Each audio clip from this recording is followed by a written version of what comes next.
This is a short video on how to reference a website in APA 7th style. So first of all, what goes into a website reference? You start with either the author or the organisation if there's no named author on the web page. Then you put in the title of the web page, and you may need the name of the overall website as well if that's different. And finally, you end with the URL or the link. Let's start with this example of a page from the National Trust's website. I can see at the top of the page, it actually lists a named author on this page who is Matthew Oates. So that's who I'd use as the author for this reference. So I put in his first initial, M for Matthew, and then family name or surname, which is Oates.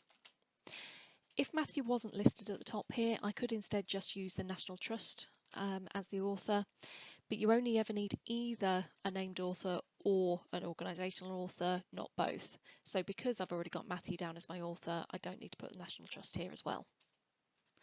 Next, I need the year of publication. Now this is often tricky for websites, sometimes they don't put a date on them.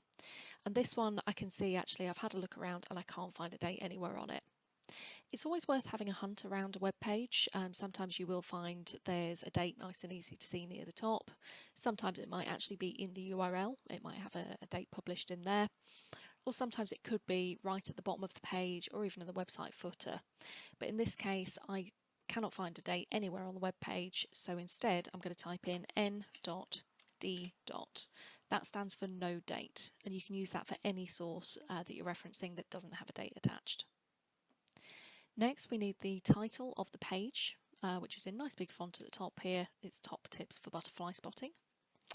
And then after that, I need the website name. Now in this case, it's the National Trust website, so I just put in National Trust. Remember that for a website reference, some of these elements might be the same, so the usual rule is you don't repeat anything.